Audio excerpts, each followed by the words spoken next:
C'est sur les bords de la mer Adriatique, à Trieste, en Italie, qu'a commencé l'histoire étrange d'Andrea Albertini. Aujourd'hui, son père est seul. C'est Lino Sardos Albertini. Il songe au destin exceptionnel de son fils, Andrea. Il y a 11 ans, en juin 1981, Andrea est parti pour ne plus jamais revenir, laissant sa famille dans un profond désarroi. Andrea est mort à 26 ans. Mais désormais, son père, Lino Sardos Albertini, célèbre avocat italien, a retrouvé la paix, car il est entré en contact avec son fils.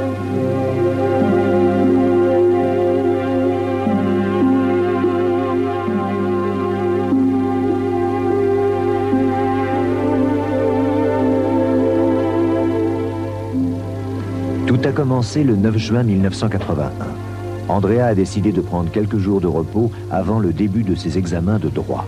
On sait seulement qu'il a emporté avec lui une importante somme d'argent. Ciao. Il est parti le mercredi. Le lendemain, le jeudi, il a téléphoné à sa mère pour lui dire que tout allait bien. Ensuite, nous n'avons plus eu aucune nouvelle. Je l'ai cherché partout, dans tous les endroits imaginables. J'ai analysé toutes les hypothèses, mais très vite j'ai compris que s'il n'était pas rentré, c'est qu'il s'était passé quelque chose de tragique. Pendant longtemps, sa famille a été complètement désespérée par la perte de ce fils. Andrea ne pouvait pas disparaître ainsi sans avertir ses parents. Excellent dans ses études, profondément croyant, il s'entendait très bien avec sa famille et il était trop attaché aux siens pour leur causer un tel chagrin. Ses parents sont certains qu'il n'a pas pu faire de fugue. 2 ans ont passé, mais la demeure des Albertini est encore habitée de ses rires, de sa joie de vivre. Ses parents n'arrivent pas à s'habituer à son absence. Et Lino est prêt à tout pour retrouver son fils. À un certain moment, j'ai rencontré un séminariste. Il m'a suggéré de m'intéresser aux phénomènes paranormaux.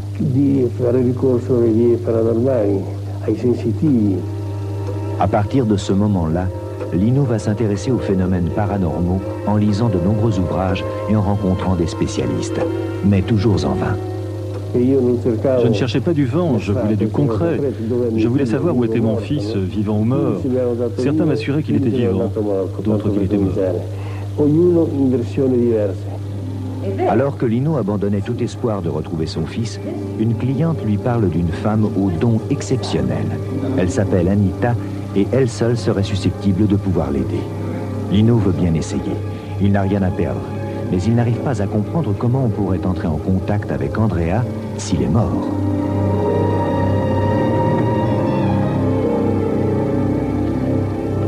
Quelques jours après, le 17 février 1983, la première rencontre avec la médium Anita a lieu au domicile de l'avocat. Andrea, si tu nous entends, réponds-nous.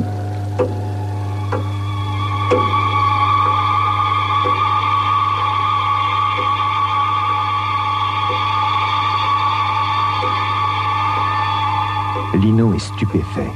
Anita s'est mise à écrire comme si on lui dictait un message. Elle écrivait de haut en bas. On ne pouvait rien voir de ce qu'elle écrivait. Une fois finie l'écriture, qui se faisait lentement, elle tournait la feuille. Alors on pouvait enfin lire ce qu'elle avait écrit. Ces étranges feuillets révèlent alors une nouvelle terrible. Andrea aurait été assassiné à Turin. Il désirait acheter une voiture, mais il est tombé dans un piège tendu par une bande de voyous qui voulait lui voler son argent. Il s'est débattu, ils l'ont tué.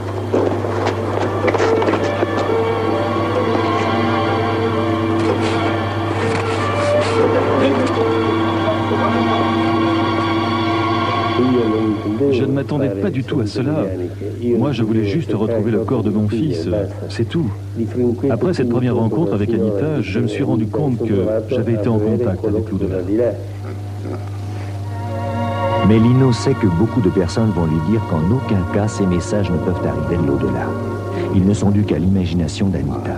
En bon avocat, il décide d'écrire des procès-verbaux de tous les messages qu'il reçoit. Il en enverra des copies à d'éminentes personnalités et aussi au meilleur ami d'Andrea qui va confirmer l'authenticité de ces messages.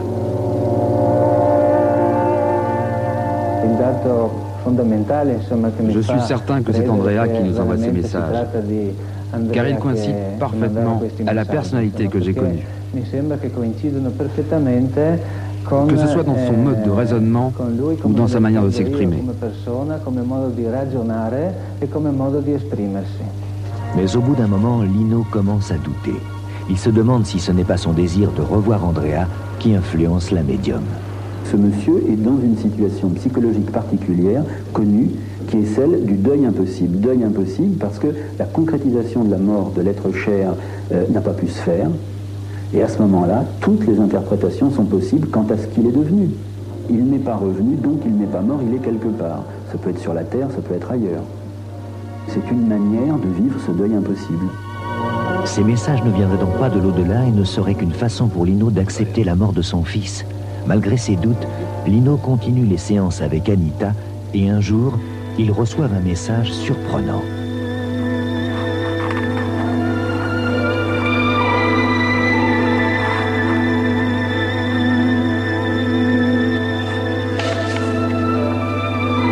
Anita est elle-même troublée. Ce n'est plus Andrea qui parle, mais un certain Gigi Rosani, que personne dans l'Assemblée ne connaît. Il demande qu'on contacte sa famille. Il y a eu une interruption dans nos conversations avec l'au-delà de la part d'un certain Gigi Rosani qui nous demandait de saluer 5 membres de sa famille. Nous avons demandé à qui nous avions affaire. Andrea nous a expliqué qu'il s'agissait d'une âme arrivée depuis peu. Qui est donc ce Gigi Rosani? Lino cherche en vain dans l'annuaire de Trieste. Il n'y a personne sous ce nom et Lino ne peut donc rien faire. C'est le lendemain, en lisant le journal, qu'il comprendra. Luigi Rosani Rosanque, surnommé Gigi, est mort la veille et quelques instants après, il a envoyé son message à Anita. Ils ont donc appris la mort de Gigi 12 heures avant que son avis de décès ne paraisse dans le journal. Les mois passent et partout en Italie, on raconte l'histoire de ce père qui dialogue avec son fils au-delà de la mort. Lino a recueilli assez de renseignements dans les messages d'Andrea pour commencer à rechercher son corps. Il aurait été jeté dans le pot près du parc Valentino à Turin. 3 radiesthésistes milanais font également des recherches et arrivent aux mêmes conclusions. Le corps devrait se trouver sous l'eau, coincé dans les racines, au pied d'un énorme pin. Des photographies sous-marines sont faites. Anita, sur les indications d'Andrea, trace le contour de son corps. Lino fait part de ses recherches à la police, qui décide d'envoyer des plongeurs pour explorer cette partie du fleuve. On retrouve le morceau d'un pantalon d'une longueur surprenante. C'est un bout de pantalon, on dirait une jambe. Un morceau de pantalon a été trouvé par les plongeurs après les recherches dans le pot. Ce morceau correspondait parfaitement à une personne qui mesure 1,97 m, comme mon fils. Malgré tous les efforts déployés, le corps d'Andrea ne sera jamais retrouvé.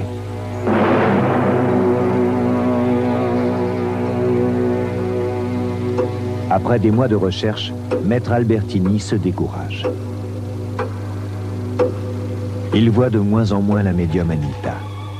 Mais un soir, il se produit un phénomène étrange. En lisant le journal, la mère d'Andrea voit apparaître d'étranges taches rouges.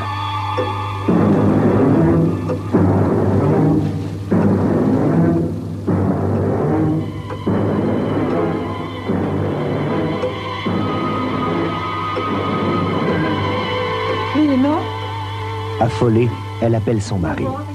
La tache semble s'agrandir et pourtant elle ne laisse aucune trace sur ses doigts. Lino, surpris, vérifie que sa femme ne s'est pas coupée. Cette tache de sang est inexplicable. Serait-ce Andrea qui se manifeste à nouveau? À un certain moment, Andrea m'a dit « Papa, je suis né et mort pour remplir une mission, faire connaître aux hommes l'existence de l'au-delà, afin de les convaincre de l'existence du royaume de Dieu. »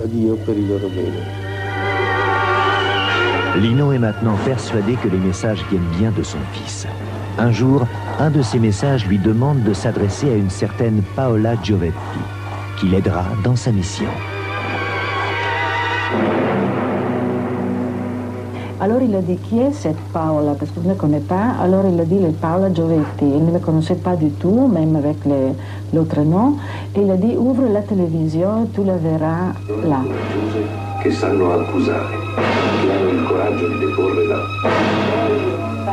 Alors il a ouvert la télévision et j'étais bien là qui parlait de ces choses-là, de la survie après la mort. Son fils avait dit que je pouvais être utile pour la diffusion de son message. Et en effet, ma profession de journaliste spécialisée dans ces choses-là a été très utile. Nous nous sommes rencontrés avec sa médium, avec Anita, et comme ça s'est commencé notre collaboration. C'est à ce moment-là que va s'instaurer une étrange conversation.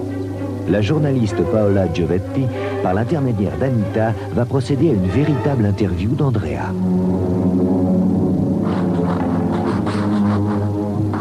Ce qu'Andrea a dit à travers la médium était à peu près la même chose qui m'ont raconté tous ces gens qui ont été près de la mort.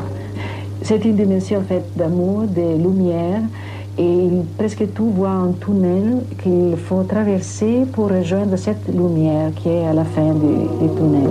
Qui est une lumière chaude, mais très très brillante, mais qu'on peut regarder sans être fatigué. L'au-delà est-il comme l'a décrit Andrea, lumineux et serein.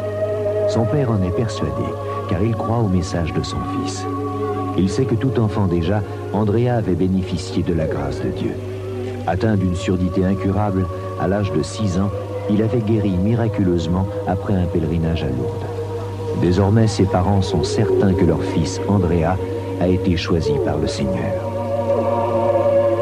Andrea a dit que sa mort était prédestinée et qu'il avait le but de faire connaître l'au-delà et de convaincre le monde d'aujourd'hui qui ne croit pas, qui croit très peu, que l'au-delà existe, qu'il y a la possibilité d'un contact avec notre dimension terrestre, notre dimension spirituelle, et qu'il faut vivre d'une autre façon, parce que cette vie est une préparation pour l'autre vie. C'est pour continuer la mission de son fils et faire savoir qu'il y a une vie après la mort que Lino Sardos Albertini a écrit plusieurs ouvrages. Désormais, Andrea est considéré par des milliers de personnes dans le monde comme un messager de Dieu. Et aujourd'hui, son dossier de béatification est à l'étude au Vatican.